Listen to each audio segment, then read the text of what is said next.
Hey, what's up YouTube? BOTCG here. Again, trying a slightly of a different setup. This time you get to see like a lot more of my, kind of like my TCG slash content creation desk. You get to see where the magic happens kind of.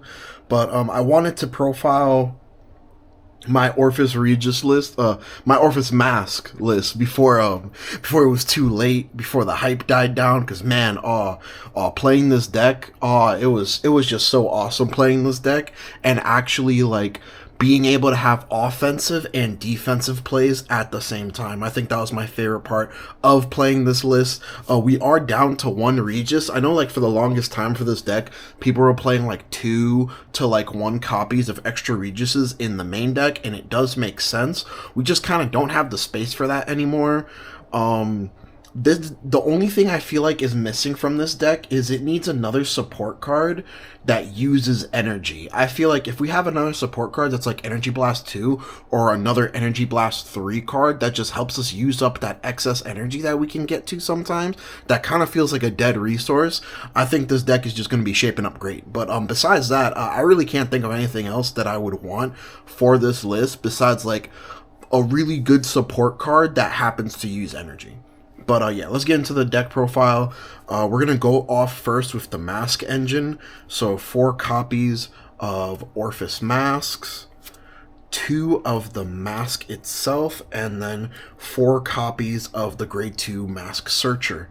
Now, this has been my standard for ORFIST Regis for a while. I've really liked the consistency of having 4 of these and only needing to run 2 of the masks instead of maybe not running any of this and just playing 4 masks or something similar, what have you. I know the new grade 1, the promo, can search the mask because it can search for any grade 3 card, but just having this consistency to where you don't have to play extra masks feels like very great to me. I feel like this whole like this is like the smallest mask engine that you could possibly play in a mask deck right now, in my personal opinion. Till we get new support for masks, that'll make it like a whole lot less clunky. Going off into our World Order package, we're playing 3 Howling, 2 Eclipse, 2 Overcoming Eternity, and I am playing 1 of In the Darkness That Nobody Knows, just because one of our grade 2s, it cares about having different name orders, so just having like a good, just having like all of the different World Order cards, which is, it's still crazy that we're in Divine Z now. This deck is so old that we still only have like 4 World Order cards. We don't have any new World Order cards, which for the longest time, this deck kind of needed like a grade 1 World Order, but now it doesn't even feel like it needs a grade 1 World Order. It just feels like it needs more World Orders in general, because you don't really need to play this at 3. You just kind of play it at 3 because it's your preferred order to play. You play these at 2 because you do need to see these in multiples, and you just play this at 1 just for the name. But yeah, moving on into our main deck, the rest of our main deck, we're playing 4 of the new Cardinal Draco card, and let me tell you, man, this card, it is kind of hard. It is kind of hard to use in the early game. Like, there's no, the way that this deck is currently built, there's no way of taking advantage of his effects in the early game. But it's literally right after your turn 3, which is usually when you're going to be riding into ORFIST masks and you're ending on a board of a minimum of 2 tokens, that this card is live. This card is so good for this deck that the fact that it bounces back to hand when you call on top of him is just so good for this deck. And the fact that it's a 15k shield, you have to have the tokens, and I know what you're thinking, oh, but Rakshasa's going to board wipe you. Well, you can, what I was doing in that matchup, which I do actually have a fight video of that matchup during locals, so that is going to get posted to the channel as well. I'm not sure when right now. I have like kind of like a lot of backlogged videos that I'm trying to like space out when I should go ahead and upload those to the channel. But just using these early, just like, you still get that extra shield value because you're not gonna, you just use them before you lose your tokens, was generally my strategy against that matchup. And then 4 copies of Polar Axis Dragon. This is the one support card in the deck that does care about different name orders. Nothing else in the deck cares about different name orders except for him, but he's kind of like, outside of the new Cardinal Draco that we got, he's like the MVP of the deck. He is what more often than not allows you to play multiple orders in a turn, if not activating ORFIST Masque's ability. And Regis too. Regis just like on ride. Like this ride line is so good. You get to do something on 1, you get to do something on 2, and you get to do something on 3. This is like a really good ride line for how old it is.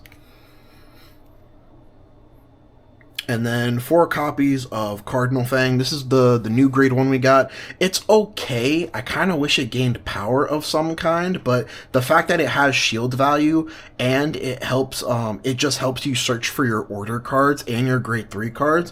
It just makes this deck very consistent in what it's trying to do. And like for the longest time when you're playing a mass deck, it's just kind of like it's like you bust if you don't see your mask, and this just kind of like helps you get to your, and this deck also had another way it could brick towards if you don't see your orders, that's also another kind of bust, and this just helps you in both those avenues.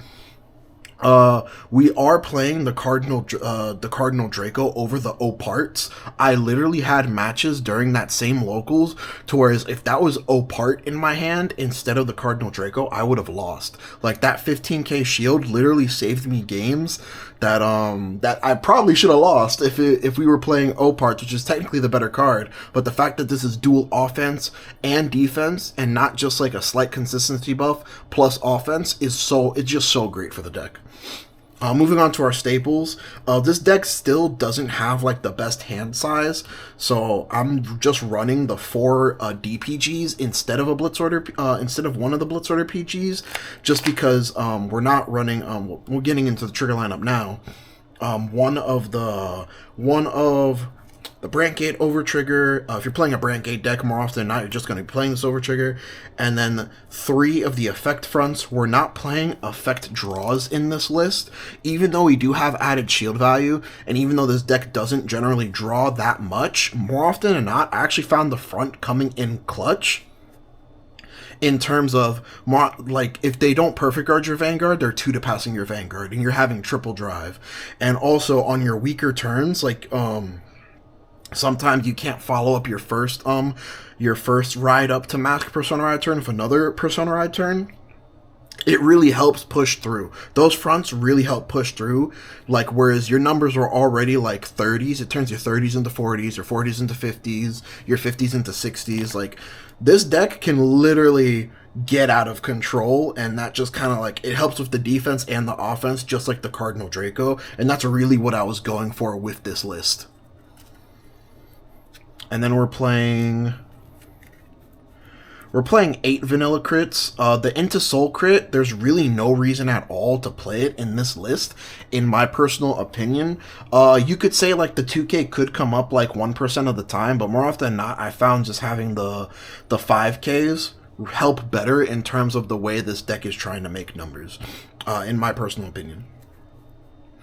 And then 4 regular heal triggers. You guys know how I feel about... Ooh, that's nasty glare there. We gotta put these here. 4 regular heal triggers. You guys know how I feel about the effect heals. I just don't think our meta is enough at a singularity, whereas one deck is just consistently the most dominant and topping deck. I feel like Vanguard's very diverse right now, especially since it's generally a best of 1 format. Outside of my 1 locals, it's generally a best of 1 format, especially on the competitive side. It just kind of like the way the format is, it just kind of promotes diversity, and I wouldn't say it promotes greedy deck building, but the way that Divine Z, I guess, now is shaping up, it kind of feels like it's just promoting consistency over anything else just because of the best of 1 format. That's what I felt since I've been dipping my toes back into other local game stores playing best of 1 format. I haven't minded it just of yet. It just makes me want to pick decks that I'm going to be able to play no matter what, which generally you should be doing outside of barrel bags. I don't think barrel bags will be able to play no matter what. But besides those, yeah, guys, that is my ORFIST Mask deck profile. I would probably call this like a rogue deck or a high tier 3 deck. I don't think I would consider this like tier 2 or it's like on the cusp, honestly. You could consider this lower tier 2, but I wouldn't consider it tier 2 in my personal opinion. I would still consider this like a tier 3 rogue deck in comparison with everything else that's out right now. I feel like tier 2, there's like a giant like monolith of decks that are playable in like that tier 2-ish category, but then there's just like this is a very powerful set. Rakshasa is powerful, King Levy is powerful, King Razio is very powerful, the extra turn chick is powerful. Her name escapes me at this time, but yeah, it's just a very, not very warped, but this was kind of like a power creep set. Yeah, this is kind of like a power creep set. So yeah, don't forget to like, comment, subscribe. There's gonna be more coming.